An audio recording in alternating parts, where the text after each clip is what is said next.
तमाम दर्शकों का आज के कार्यक्रम में बहुत बहुत स्वागत, अभिनंदन। आज हम बात कर रहे हैं गृह प्रवेश की कुछ महत्वपूर्ण बिंदुओं को लेकर। जब हम गृह प्रवेश कर रहे होते हैं तो अक्सर देखने को मिलता है कुछ गलतियां हम देखा देखी कर जाते हैं, और वो बड़ी मिस्टेक जो अक्सर लोग करते हैं। ऐसी 4-5 गलतियों के बारे में आपको बताऊंगा जो आपको नहीं करनी है, क्योंकि हर व्यक्ति चाहता है वो नए गृह प्रवेश नए घर में जा रहा है और उसके लिए वह घर हर प्रकार से शुभ और मंगलकारी हो। सूचना भी आपको मैं दे दूं, अगर आप कहीं भी किसी भी राज्य के अंदर आप वैदिक विद्वानों के द्वारा गृह प्रवेश करवाना चाहते हैं, जैसे कि आप बीच बीच में देख रहे हैं, जो संपूर्ण वैदिक विधि के द्वारा वास्तु शांति पूजा अगर आप करवाना चाहते हैं तो उसके लिए आप हमारे संस्थान के नंबरों पर संपर्क कर सकते हैं। और ये तमाम सेटअप भी आप देख रहे होंगे हम खुद लेके आते हैं, ताकि आपको इसके लिए आप कोई अतिरिक्त खर्च आपको ना करना पड़े। क्या ऐसी चीजें हैं, कौन सी ऐसी गलतियां हैं जो आपने अक्सर करते हुए लोगों को देखा होगा, और हो सकता है कि आप भी उस गलती के चपेट में आ जाते अगर आप इस वीडियो को नहीं देख रहे होते तो मैं उसी पर चर्चा करूंगा। नए दर्शक है तो फटाफट चैनल को सब्सक्राइब कर लीजिए, साथ ही बेल आइकन प्रेस कर लीजिए, ताकि आने वाले समय में भी आपको ऐसी इंफॉर्मेटिव चर्चाएं या फिर अध्यात्म, ज्योतिष, वास्तु, मुहूर्त, ये तमाम जानकारियां आपको हमारे चैनल पर प्रमाणिक रूप से मिलती हैं। तो पहली बड़ी मिस्टेक जो अक्सर लोग करते हैं, आपने देखा होगा, जब हम गृह प्रवेश करते हैं तो द्वार पर ही ये बड़ी मिस्टेक लोग करते हैं प्रवेश के समय। अच्छा, प्रवेश करने से पूर्व प्रवेश का एक निर्धारित लगन आप जरूर निकालें, क्योंकि मुहूर्त का एक नियम है, सर्वे दोषा विनिश्यन्ति लग्न शुद्धिर यदा भवेत्। यानी लग्न का शोधन अगर आपने किया तो कुछ अन्य दोषों का भी इसमें निस्तारण हो जाता है। और इसमें जैसा कि मैं आपको अक्सर बताता हूं, मुहूर्त अपनी राशि के अनुसार निकालें और अपने वहां के स्थान के अनुसार निकालें। वहां के क्षांश पर आप मुहूर्त देखें, उस लगन को वहां के हिसाब से निकालें। आप दिल्ली में कर रहे हैं तो दिल्ली के हिसाब से निकालें, मुंबई में कर रहे हैं तो मुंबई के हिसाब से निकालें, आप पूर्वोत्तर राज्य में कर रहे हैं तो वहां के हिसाब से निकालें। तो इस बात को आपको ध्यान रखना है।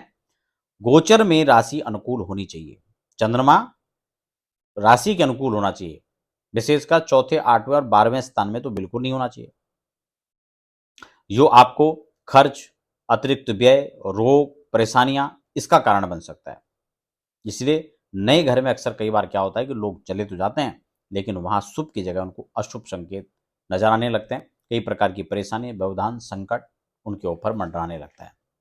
तो इसलिए इन चीजों को ध्यान रखें। एक योग्य आचार्य से आप उस मुहूर्त को निकालने के बाद फिर आप उसमें एक पर्टिकुलर एक शुभ लगन के अंदर प्रवेश करें। और फिर जब प्रवेश कर रहे हो तो जो गलतियां मैं आपको बताने वाला हूं, कई बार आपने देखा होगा लोग लोटे में अनाज भर लेते हैं और फिर उसको ठोकर मार करके फिर अंदर चले जाते हैं, उसको वहां पर गिरा देते हैं। तो क्या ये शुभ है? ये बिल्कुल भी शुभ नहीं है, क्योंकि अन्न को ब्रह्म माना गया, हम पात्र में भर करके उसको गिरा देते हैं। जबकि नियम क्या है, विधि क्या है कि आप वरुण का पूजन करें। और कलश अगर आप रखते हैं, वैसे तो कलश स्थापना पूजन मंडप के अंदर हुआ या किचन में आप कर सकते हैं, लेकिन अगर वहां भी आप गेट पर भी आपको जो है कलश स्थापन करना है, तो आप द्वार के दोनों तरफ कलशों की स्थापना कर सकते हैं, कोई दिक्कत नहीं है। लेकिन आप अन्न भर के उसको पैर से बिल्कुल भी ना गिराएं। ऐसे करते हुए आपने बहुत लोगों को देखा होगा, ये बिल्कुल गलत परंपरा है, ऐसा कोई विधान आता नहीं है। और दूसरी बड़ी गलती हम यहां पर करते हैं कि जो स्वस्तिक आदि जो मंगल शुभ चिन्ह हैं, उनको वहां जमीन पर द्वार पर बना देते हैं। तो उसमें कई बार ब्राह्मण लोग भी मिस्टेक कर देते हैं, है ना। तो वो क्या करते हैं कि द्वार पर वहीं पर स्वस्तिक बना देंगे और फिर उसको लांघते हुए लोग उसमें चढ़ते हुए तब सब गृह प्रवेश करेंगे। स्वस्तिक का मतलब क्या होता है? आपने उस स्वस्तिक को ही रौंद दिया। स्वस्तिक में किन किन देवताओं का पूजन होता है, स्वस्तिक में किस प्रकार की शक्तियों को जो है आवाहित किया जाता है, और आप उसमें चढ़ करके आ रहे हैं, तो शक्तियों का ह्रास ही नहीं बल्कि उन देवताओं का अपमान भी है उसमें। और आप अपमान करके गृह प्रवेश कर रहे हैं, उसका क्या फल हो सकता है वो तो आप ही समझिए। तो ये गलती आपको बिल्कुल नहीं करनी है।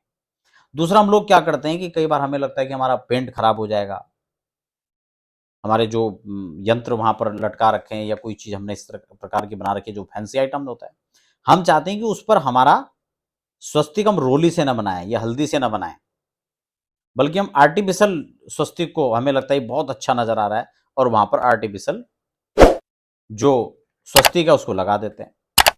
तो ऐसा नहीं है, आपको स्वस्तिक ही बनाना है, आर्टिफिशियल नहीं लगाना है। आर्टिफिशियल आप लगाते भी हैं लेकिन उसको एनर्जेटिक करना पड़ेगा, और जो मूलतः मूल विधि है उससे स्वस्तिक बनाकर उसका पूजन करना चाहिए। उसमें लक्ष्य लाभ वृद्धि सिद्धि का पूजन करें, भगवान गणपति के का उसमें पूजन करें, लेकिन सिर्फ आर्टिफिशियल लगा करके हम उसको छोड़ दें, ऐसा बिल्कुल भी ना करें। ठीक है ना। तो ये दो चीजें आपको करनी है। दूसरा, आपने एक चीज और देखा होगा, जमीन पर स्वस्तिक बनाने के साथ साथ अन्न को ठोकर मारने के साथ साथ एक और चीज आपने देखा होगा जो अक्सर गलतियां लोग करते हैं। दूध गर्म करने का एक रस्म होता है जब किचन का पूजन होता है, और दूध गर्म करके हम लोग दूध को उबालते हैं और फिर कहा जाता है कि दूध को गिराओ। यह भी एक ऐसी रूढ़िवादिता है, और उसमें लोग कहते हैं कि दूध गिराना शुभ होता है, और जबकि बहुत हास्यास्पद यह भी है कि वही लोग ये भी कहते हैं कि दूध गिरना अशुभ माना जाता है। अब ये दोनों बातें तो आपस में विरोधाभास हो गया। एक तरफ आप कह रहे हैं कि दूध गिरना अशुभ होता है, एक तरफ आप कह रहे हैं कि दूध गिराइए। हालांकि ये बातें कोई शास्त्रोक्त नहीं है कि दूध को गिराया जाए। इसलिए दूध को आपको गिराना नहीं है, आप दूध को गर्म कीजिए, दूध को उबालिए, और उबालने के बाद उस दूध का आप खीर बनाइए, क्योंकि पूजा में वही खीर आप प्रयोग में लेंगे और उससे हवन भी होगा। क्लियर हो गया। दूसरा है, गृह प्रवेश में बहुत सारी पूजाएं आप लोग करा लेते हैं। हमने तो सुंदरकांड भी करवा लिया, सत्यनारायण भगवान कथा भी करवा ली, ये भी करवा लिया, सब चीज करवा लिया आपने, बहुत अच्छा, सब करवाइए। लेकिन वास्तु शांति पूजा विशेष कीजिए। वास्तु के अधिष्ठात्री भगवान शिव का पूजन, रुद्राभिषेक, ग्रह शांति, इन पूजाओं को जरूर कीजिए। वास्तु शांति के साथ प्रवेश कीजिए। और कई बार लोग यही करते हैं कि सब कुछ करवा लेते हैं और उसको छोड़ देते हैं। तो मूल जो है, जो स्ट्रक्चर का, भवन का जो अधिष्ठात्री है वास्तु, उसको जरूर कीजिए, और वास्तु के अधिष्ठात्री भगवान शिव हैं उनका पूजन जरूर कीजिए। दूसरी एक बहुत बड़ी मिस्टेक लोग करते हैं, लोग कलशों को मिट्टी का लाते हैं, और मिट्टी के कलश कई बार रिसाव होते हैं, कई बार टूट जाते हैं, कई बार, तो ये बहुत ही अमंगलकारी सूचक होता है। इसलिए घड़े कलश, जो कलश आप रखें उसमें रिसाव नहीं होना चाहिए, टूटा नहीं होना चाहिए, खंडित नहीं होना चाहिए। इन बातों को विशेषकर ध्यान रखें। इसीलिए हो सके तो श्रेष्ठतम धातु का जो है कलश माना जाता है, आप श्रेष्ठ धातु को कलश के रूप में रख सकते हैं। तो ये थी वो कुछ खास मिस्टेक जो कि अक्सर आपने देखा होगा गृह प्रवेश के समय लोग करते हैं। तो आशा है आप इस मिस्टेक को नहीं करेंगे, और यदि आप किसी प्रकार से हमारी संस्थान से कोई सर्विस लेना चाहते हैं, चाहे मुहूर्त निकालने का हो, पूजा पाठ से संबंधित हो, या फिर किसी प्रकार से वैदिक विद्वानों के द्वारा गृह प्रवेश करवाना चाहते हैं, उसके लिए आप हमें हमारे संस्थान के नंबरों पर संपर्क कर सकते हैं।